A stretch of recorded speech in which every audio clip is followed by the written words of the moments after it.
Weapons have existed as long as humankind. For millennia, they have determined the destiny of generations. Weapons bring suffering and death. They show what humans can inflict upon other humans. But they're also intended to keep the peace and pave new ways for technology.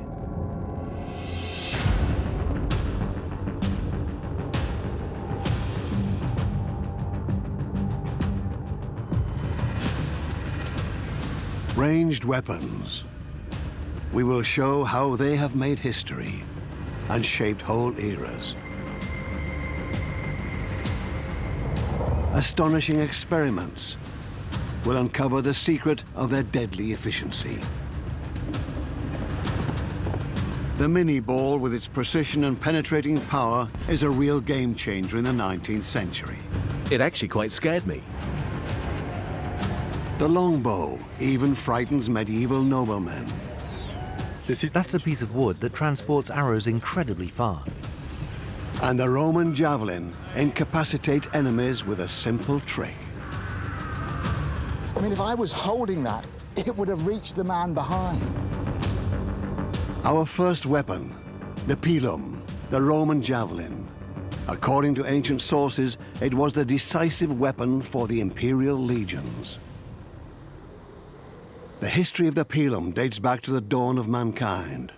Humans have used spears for hunting for more than 400,000 years. It is the only way for them to kill dangerous, large animals like bison, which were an essential part of the Neanderthals' diet.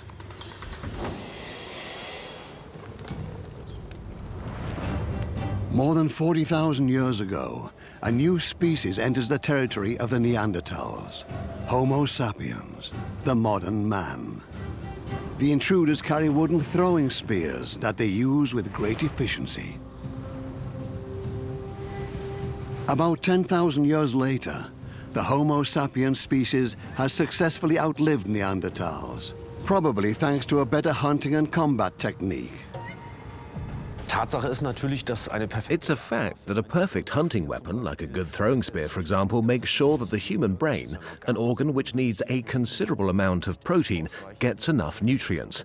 A good hunting weapon is, of course, conducive to keeping the brain going. A sensational finding in Germany from the 1990s, in Schöningen, Lower Saxony. Archaeologists discover 8 wooden javelins. They estimate they are at least 300,000 years old. About 10,000 years ago, groups of people started waging war against each other, making use of the weapons that had proven successful in hunting. Ancient men developed means of hunting using spears and using throwing weapons and eventually bows. And as soon as they started fighting over territory, they used all of these weapons against other humans. You know, weapons are not designed purely for use against other people. They're designed for use against animals. They're hunting tools, and they then become divergent. They specialize as military or hunting weapons. Ancient peoples further developed weaponry with great effort. Mike Lodes is a weapons historian. He finds spears particularly fascinating. Spears come in all shapes and sizes, heavy ones and very light ones like this. A normal throwing spear carries a decisive risk in battle. If it misses the target, it falls into the hands of the enemy, who can then throw it back at the attacker. From the 6th century BCE on, the rise of the Roman Empire marks the beginning of a new chapter in the history of javelins. The most ingenious, the cleverest, the most designed spear ever made was the Roman pilum. Roman soldiers used their spears in battles for more than 1,000 years.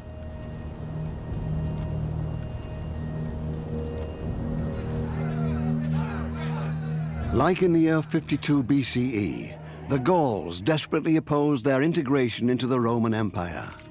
They do everything in their power to defend Lutetia, which will later become Paris. 4 Roman legions are attacking the Gauls. Difficult territory and the enemy's resistance are giving them a hard time. But in the end, Caesar's legionaries triumph. How did they use their miracle weapon, the pilum? The way the Romans fight is very mechanical. They fight as a formation, they don't fight individually, whereas almost all the people they fight against fight as individuals. And the pilum is just one more way of making sure that these enthusiastic warriors coming towards you don't have shields. The basic equipment of the Roman legionary back then consisted of protective mail, a short sword, and 2 pila.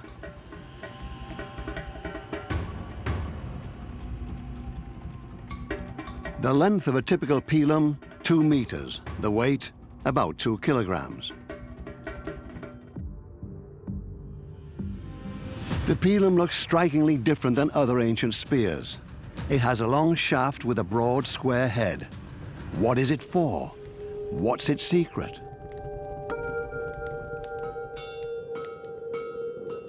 Jens Christiansen is a blacksmith and passionate about historical techniques. He will try and manufacture a pilum the way the Romans did 2,000 years ago. First step, forge the head and the shaft from a blank. That needs to be at 1,000 degrees Celsius for the blacksmith to hammer it into the characteristic form. Yeah, and as you can see, it really something you have to put power into. That's hard work. Yeah. I mean, I wasn't counting, but that was several hundred heavy power blows. Yeah. And what, just a third? But now it's just grunt work. Yeah, yeah. We could use the power hammer. Yeah, sure. So let's do finish that. it off with that. But even with a modern power hammer at 250 blows per minute, turning a blank into a pilum head takes several minutes. The elaborate manufacturing of one single pilum shows how highly advanced the techniques of ancient blacksmiths were. The Romans produced weapons on an industrial scale. The industrial complex of the Roman arms industry was phenomenal. The average legion is 4,800, so round figures, 5,000 people in a legion. Roman legionary carried 2 of these over the shoulder, so that's 10,000 to supply a legion. Some battles had 20 legions, 200,000 of these. I mean, what an extraordinary achievement. The Romans have standardized their manufacturing methods. This is how they are able to produce millions of pila throughout the centuries. The iron shaft of the pilum is fixed with 2 bolts on the heavy wooden stick. In the Battle of Lutetia, the pilum gives the Roman troops under Titus Labienus' command a decisive edge.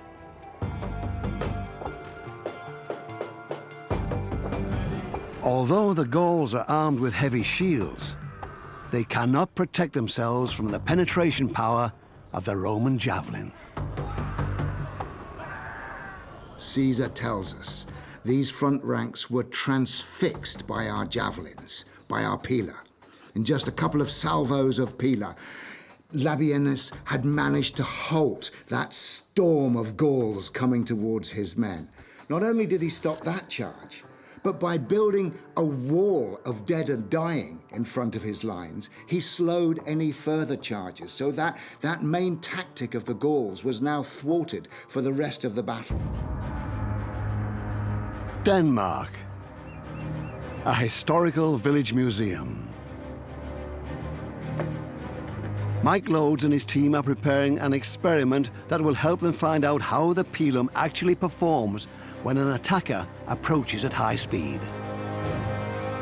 What we've set up here is to imitate the charge of a barbarian against a Roman shield wall. So this is the barbarian shield. Carsten is the barbarian. So he is going to pull this sled as fast as you can, charging at me, and then see if it will penetrate this very sturdy piece of wood, and I think we got quite a challenge on there. But let's give it a go. According to Caesar's book on the Gallic War, the pilum was able to punch through several of their adversaries' shields. But can this actually be true? Or is Caesar wildly exaggerating?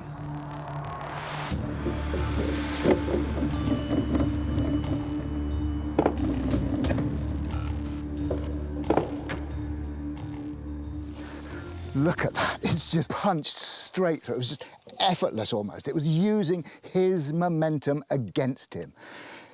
This broad conical head has punched through, and then this narrow foreshaft, because it's narrower than that, there was virtually no friction against it, so it just came straight through. This also explains why the Romans put so much work into forging the head of the pilum and the long iron shaft. This is what allows the spear to penetrate the enemy's shield effortlessly. But could the adversary have pulled the pilum out and thrown it back at them?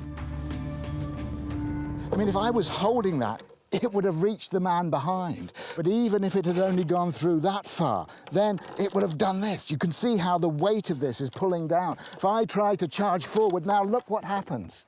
My shield gets stuck. I can't pull it out.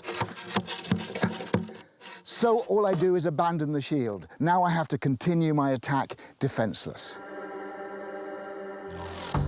The Battle of Lutetia will be a bloodbath, but the Romans score a pivotal victory. It's another step on their way to conquer Gaul. Like many times in the history of war, discipline and technological supremacy are decisive. The idea of the pilum, that it's a one-shot weapon, that you can only throw it once. Once it's hit the target, it's bent, you can't use it again.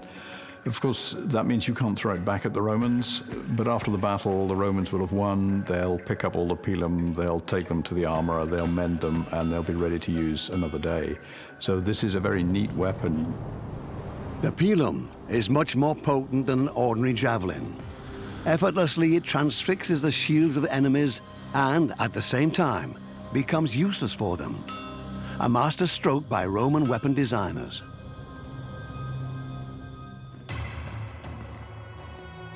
After the fall of Rome, the pilum fades into oblivion. In order to successfully use this ranged weapon, you need a veritable arms industry. No early medieval kingdom has such capacities.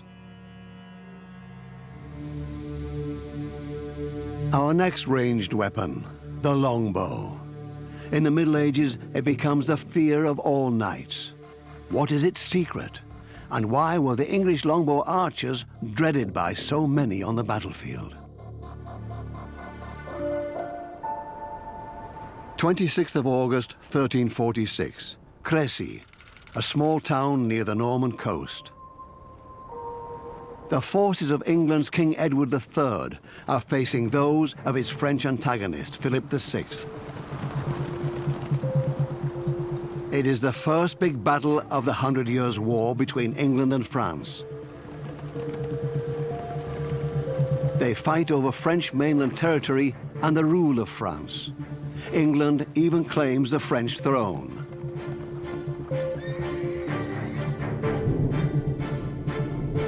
On paper, Philip's troops are clearly superior. 30,000 French warriors are ready to take down only 14,000 Englishmen.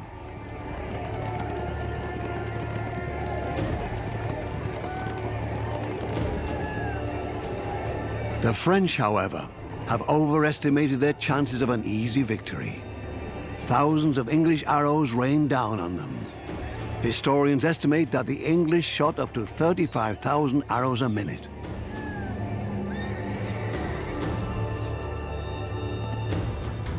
People have used bow and arrow for at least 10,000 years. But why does this ancient weapon become so crucial again in the Middle Ages?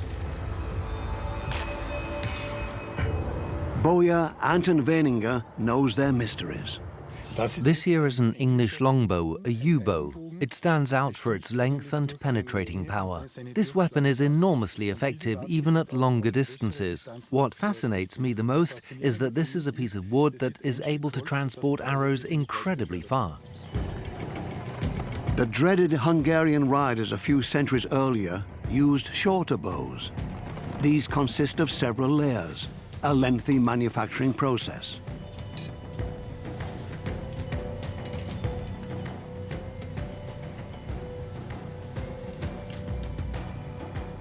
Such composite bows are hardly weather resistant, but they are handy for rapid deployment. However, the penetrating power of Hungarian composite bows is limited. In 955, the attackers lose against the armed forces of German King Otto.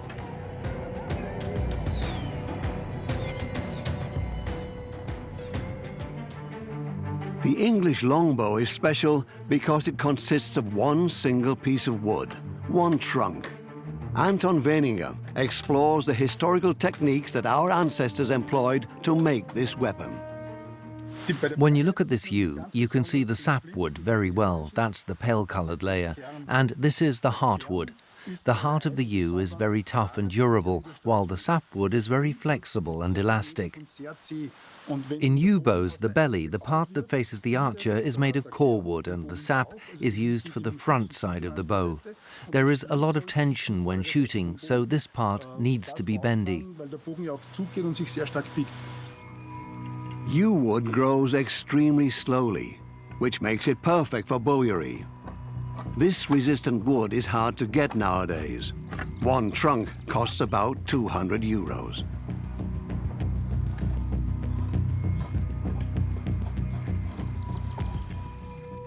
In the Middle Ages, the English bowery industry almost wipes out the entire European yew population with its insatiable demand for the wooden raw material. The timber for English longbows often comes from southern Germany. In the middle of the 16th century, there is hardly any yew left in the woods of Bavaria. The clear cutting has left a lasting mark. In Germany, yew is an endangered species. Throughout history, men have treated nature quite carelessly when it comes to procuring resources for the production of weapons. Just look at Mitterberg in central Austria.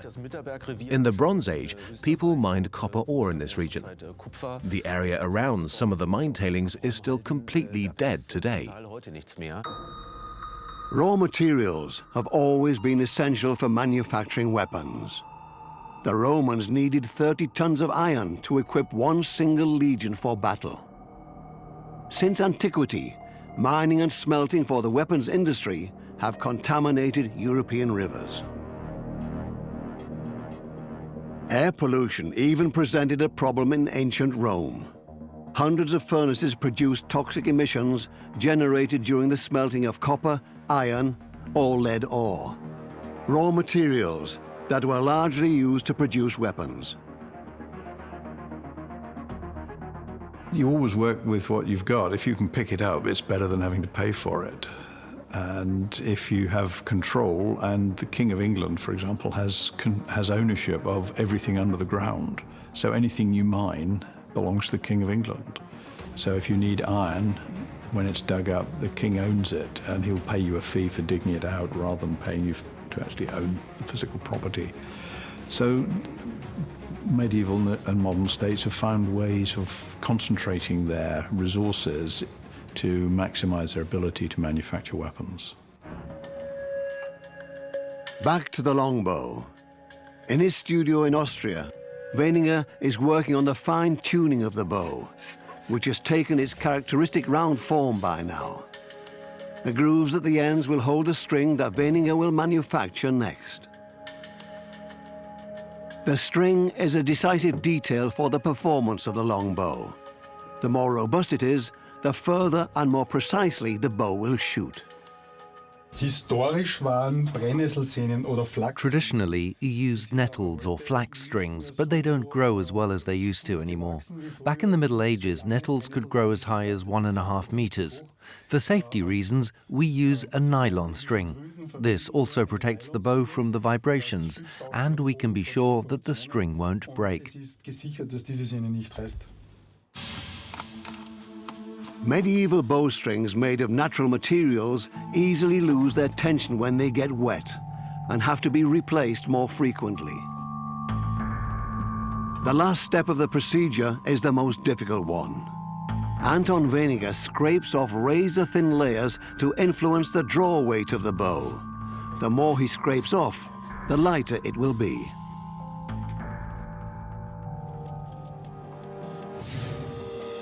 The medieval longbow, made of yew wood, almost 2 meters long.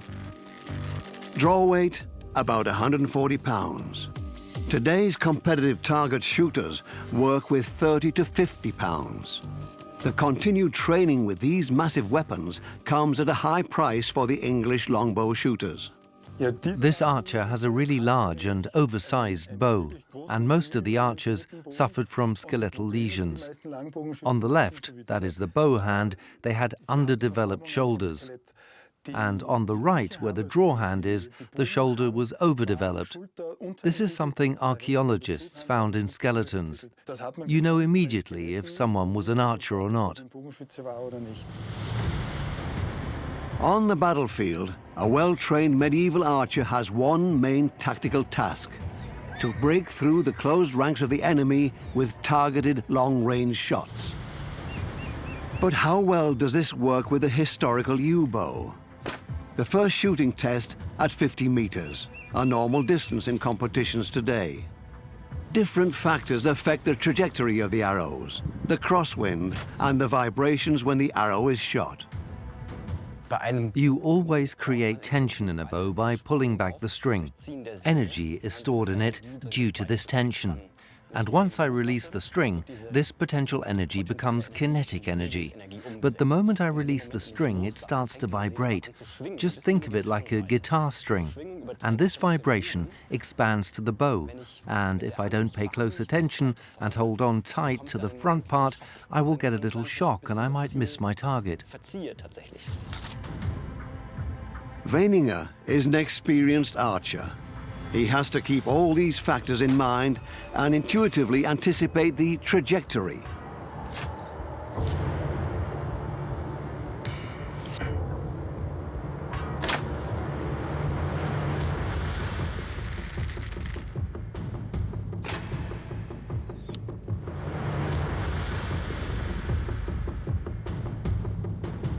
Five out of 10 arrows hit the target from a 50-meter range. I'm actually quite satisfied. Medieval archers were not only known for their precision, but also for their high fire rate. How many arrows a minute are possible? Sticking the arrows in the ground in front of the archer is one technique that facilitates fast shooting. For this experiment, Anton Weniger puts on a gambeson, a historical piece of padded armor that the archers at Cressy wore as well. Ready, steady, go.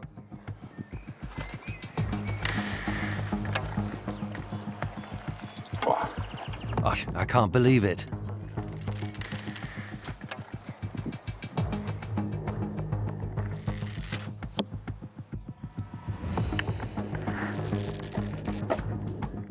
An unusual situation.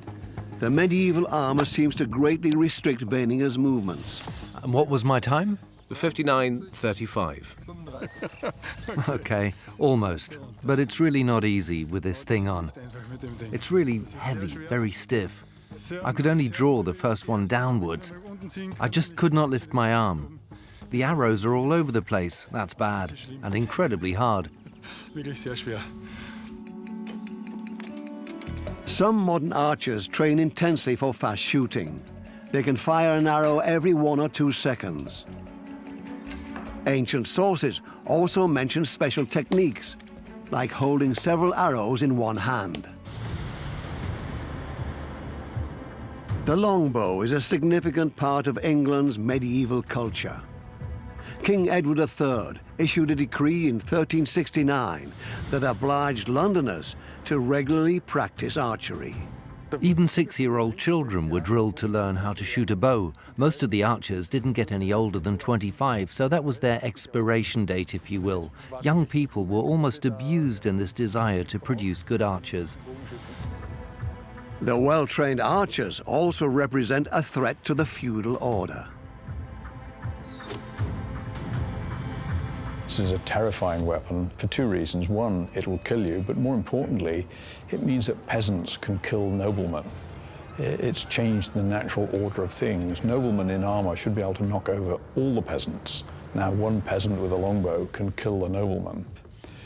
So this terrifies an aristocratic order that believes that it has superiority because of birth, because of privilege, and because it has the money for a horse and some armor. So it's a leveling weapon. It takes away the advantage of privilege and it restores it to the advantage of skill and practice. This also explains why archers are surrounded by myths. The most popular among them lives in the forest, Robin Hood. In the first medieval ballads, he is described as a highwayman, an ordinary criminal. But later, in 16th century literature, he becomes an almost altruistic robber leader who takes from the rich and gives to the poor. He went down in history as a highly skilled longbow archer. His story remains fascinating to this day. Countless movies celebrate the heroic Robin Hood. It's a most unlikely story. Villains don't give money to the poor, they just take it from the rich. But he's a folk hero who's invented at a time when the king is oppressing the peasants and taxing them heavily. So the idea that some mythic figure would arise and take the money back that the king has stolen and give it to the people who it belongs to. It's the myth of all myths because every country has a figure like this. In England, he's Robin Hood. He dresses in green to hide in the forest, and he uses a longbow against the king's men who wear armor and carry swords. So he's leveling the playing field. He's a working-class hero. English longbow archers pose a threat to noblemen in real life too, with arrow salves shot from far away. How does such a long-range shot work? Anton Weininger will now test his U-bow on a distance of 100 meters. He has to shoot high. I have to aim far above the target up in the forest. That is where my target is now, and this is where I want to get up to. The distance is okay, but the wind is giving me a hard time today.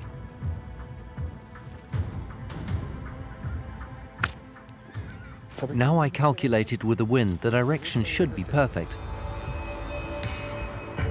At this distance, an archer faces many problems. Weininger needs to inch towards the target. We're not far off. All his arrows fall near the target, where they dig deep into the ground. Such long-range shots in a high curve develop an enormous force and would have penetrated the armor of fast-approaching knights. The English longbows were even stronger than this bow, you know? This one is at 50 pounds. Back in the days, they were at 100 to 120 pounds. Their trajectory is lower. They did not have to aim as high as I just did, and the arrows were heavier. That means there was less drift in the wind.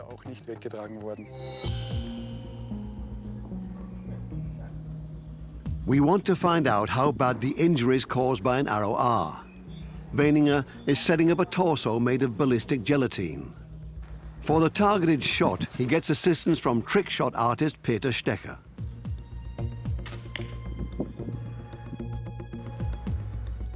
The arrow, shot from a 30-meter distance, enters deep into the ballistic gelatine. The material closely simulates the characteristics of human tissue and shows how fatally longbows could injure a man.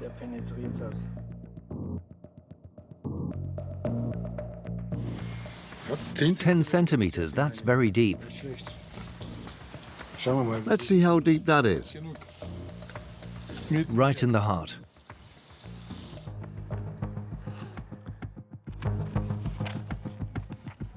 This also explains the outcome of the Battle of Crécy. Several thousands dead in the French ranks, while the English only lost a couple of hundred men. This defeat will weaken the Kingdom of France for decades. Once again, sophisticated technology has given the decisive edge. The longbow is not a precision instrument. It's not designed to hit a single man at long range. It's designed to engage a large body of men, and almost certainly horses as well, moving towards the longbowman, and they will fire volleys of arrows at the great mass of the enemy. So it's about a very large amount of fire. So it's quite modern. The longbow, a decisive weapon in late medieval battles. After years of training, the English archers can defeat the French knights. Other European rulers would like to have troops with such penetration power, but only the English king invests enough money and time to build an efficient army of archers. But as time goes by, the longbow quickly loses impact. At the end of the Middle Ages, new weapons arise, bringing noise and smoke, and a more efficient form of ranged warfare. Fire weapons fundamentally change military technology around the globe. One of the deadliest inventions of the 19th century, the Minié ball. It decides on life and death on the battlefield, and also sparks significant progress in medical care for soldiers. What's so special about this new kind of ammunition?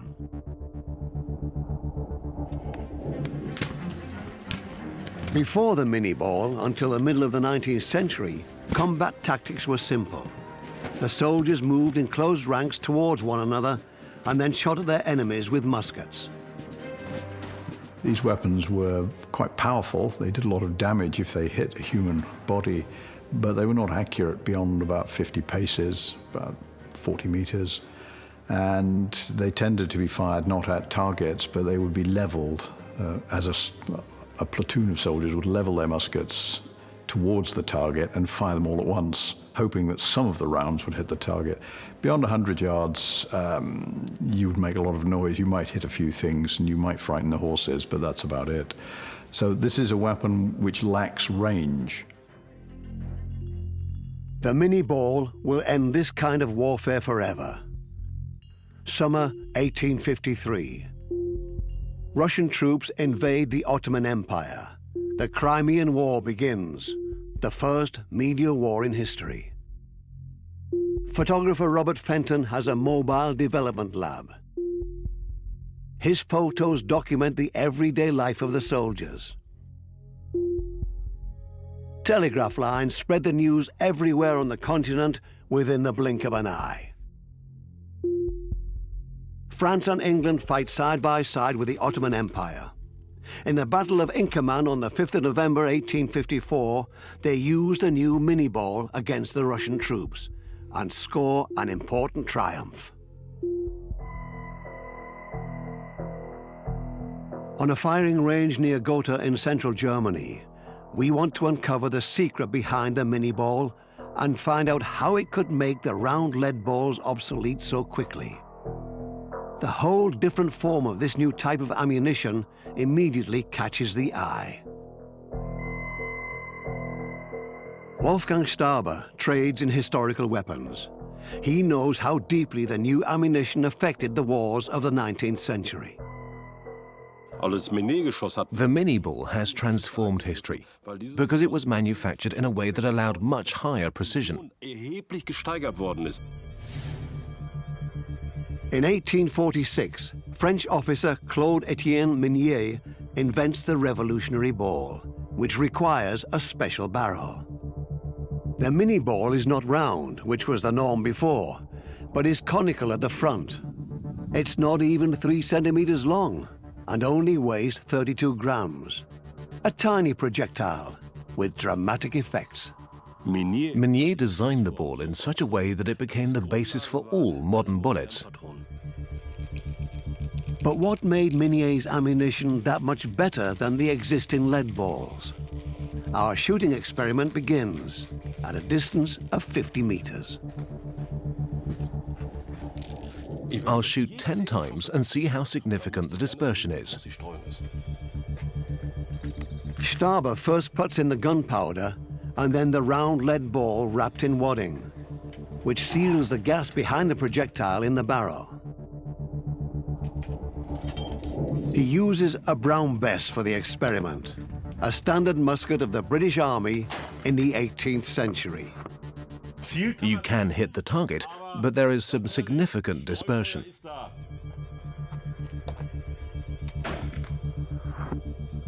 The Brown Bess has a flintlock mechanism which creates a spark that ignites the gunpowder, which then in turn ignites the main charge in the barrel. 2 ignitions in a row. But the technology is prone to malfunction. That's typical for flintlock weapons. The ignition often fails. The gunpowder makes everything messy. And the flint, that's here, stops emitting sparks at some point, and you have to replace it. They often malfunction. The firing experiment continues with a new flint and new ignition charge. And the musket causes more problems. I can barely touch it. It's getting hotter and hotter.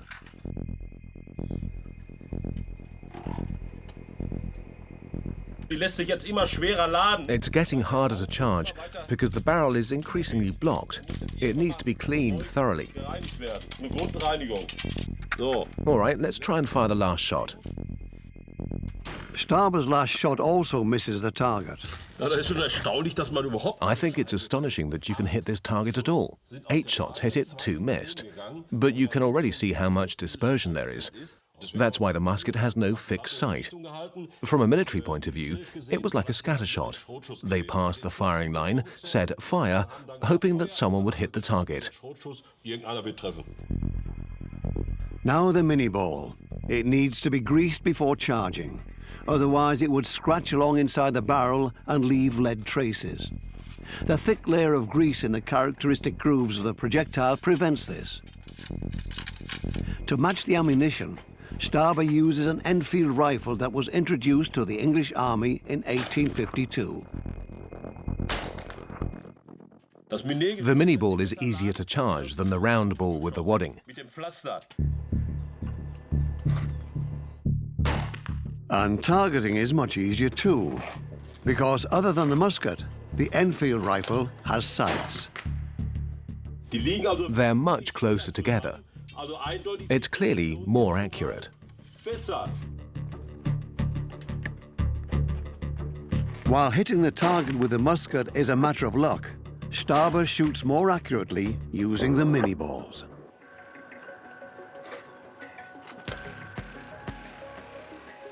You can clearly see that the mini ball is superior. All these shots would have been deadly.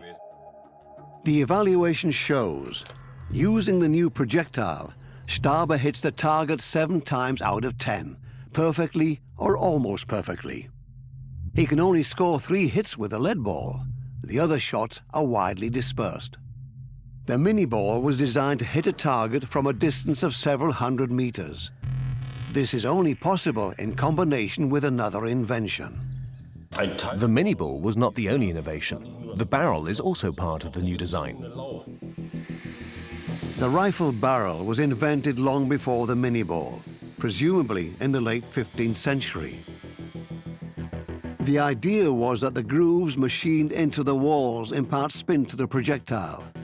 The spinning motion stabilizes the trajectory. There are different ways of manufacturing rifle barrels. Historically, the grooves were cut in a complicated process. Today, they are usually formed with a hammer.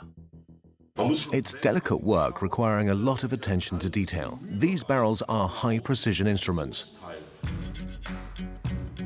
This is how the mechanism works. The explosion of the gunpowder generates a gas cloud, which drives the projectile forward. Minié's ball has a conical hollow in its base, which expands under the pressure of the explosion and seals the barrel perfectly. Due to the spiral grooves, the bullet starts spinning. The stronger the spin, the bigger an external force must be to diverge the trajectory of the projectile. This means the spin ensures a stable trajectory, and if you were to shoot these bullets without spin, the distribution of the mass would be so imbalanced that the mini ball would just tumble and flip over. Military officers worked meticulously on the sophistication of ammunition long before Minié. The objective was always to increase accuracy and range, and most importantly, the firing rate per minute. As early as the 16th century, musketeers started using specially designed small wooden tubes that were filled with the exact amount of powder charge they required. In the 17th century, the first paper cartridges were invented that further facilitated the charging process. In just one case, they contained the gunpowder and the lead projectile. The next leap forward was the integration of all components in one metal cartridge. A couple of French gunsmiths were successful in this endeavor, the first being Casimir Le Faucheur with his pinfire cartridge. The second, weapon inventor Louis Flaubert. These cartridges almost look like modern ammunition. The metal cartridge was a crucial advance in the development of firearms because the cartridge brought together the four elements in one place. It contained the bullet or projectile, it contained the main charge, which launched the projectile, it contained the cap, which initiated the main charge, and finally, the case itself.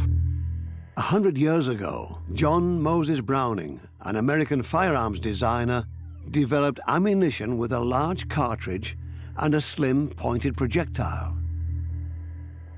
To this day, the design has barely changed. But the way ammunition is manufactured influences its effect.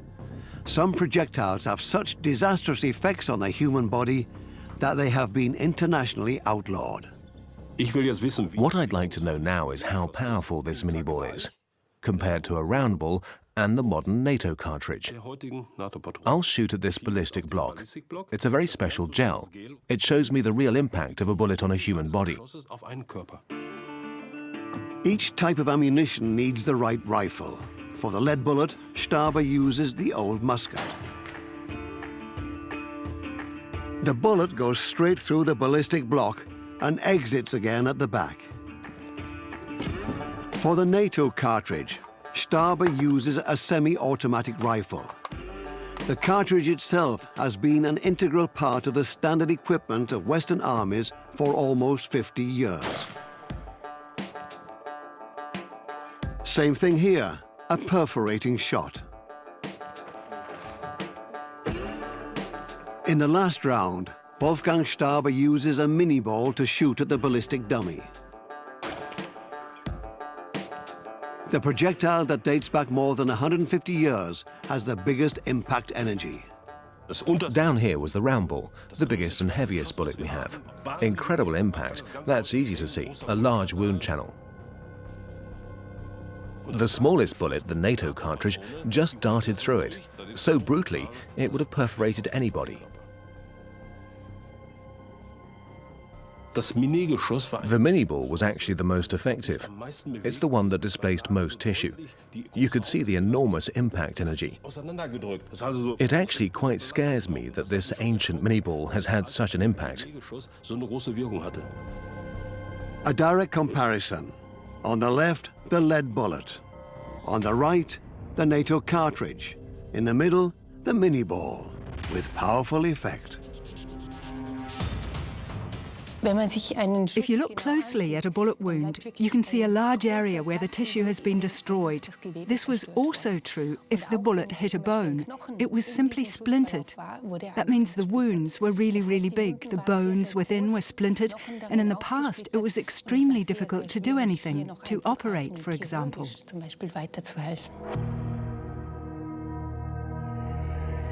The wounds inflicted by the new bullet have far-reaching consequences.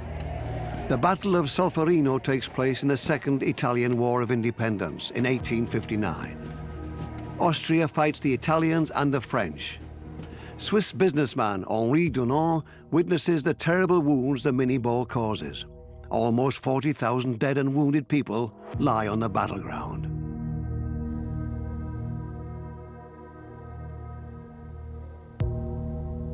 Spontaneously and together with volunteers, Dunant organizes makeshift first aid for the wounded. It's the beginning of a movement that will soon become known as the Red Cross. From 1864 on, a predecessor of the German Red Cross is employed for the first time in the wars of German unification. The 19th century is marked by discussions about how to make wars more human, focusing on helping the wounded and setting up binding rules for warfare. In 1899, the major powers agree on the Hague Convention. Amongst other things, it prohibits the use of weapons that cause unnecessary suffering. A milestone on the way to humanitarian international law. Its impact, however, remains limited. The ultimate answer to the Hague Convention was that everybody broke it in the First World War, some more than others. And they broke it because the alternative was to be defeated. And rules are rules, but when you're up against it, the opportunity to cheat a little is quite attractive. It's a very human thing. Only after millions have died in the two world wars do people start to rethink.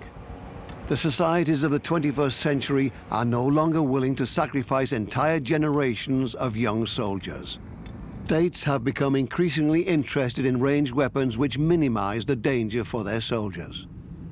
There's a temptation to think that we can sanitize warfare, that we can make it such a one-sided process that it looks remarkably like a video game. We sit at a long distance, press some buttons, and the bad guys go away. That isn't the game the bad guys want to play.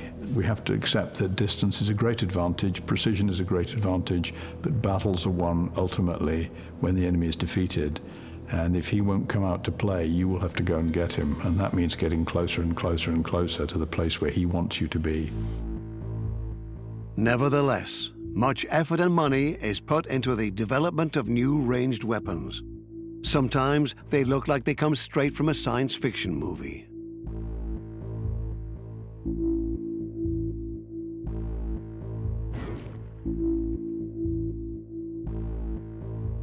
For example, the railgun.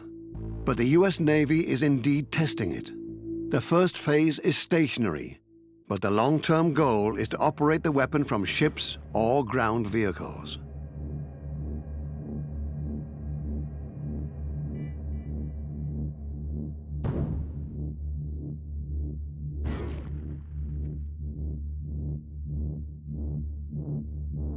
The patent for the railgun was filed in 1918, but it took almost 100 years for this technology to be ready to use. In railguns, propellants become completely redundant because the acceleration is caused by a magnetic field, not by an explosion. The principle behind railguns comes from physics and functions like this. I have a conductor, like a piece of wire, through which electricity is running. In addition, there is an external magnetic field that affects the wire. This creates a force that wants to move the conductor. Now, if you take a railgun, you don't have a wire, but you send the current right down the projectile. And if I now have a strong external magnetic field, there's an accelerating force impact on the projectile that is so powerful that it can generate a velocity 7 times the speed of sound. This novel technology breaks all limitations of conventional fire weapons. For physical reasons, they cannot eject a projectile faster than 2 kilometers per second. The railgun, on the other hand, fires almost 4 times as fast. Today, it can accurately hit a target that is 185 kilometers away. It was a long way until this futuristic weapon was born. The first ranged weapons, like the javelin, were used at close range of a couple of meters. Over the centuries, the battle distance has gradually increased. In a test setting, the railgun projectile effortlessly penetrates several steel plates. But it has a downside. It uses a lot of power to generate the enormous projectile velocity. Whether the railgun will really change future wars remains to be seen.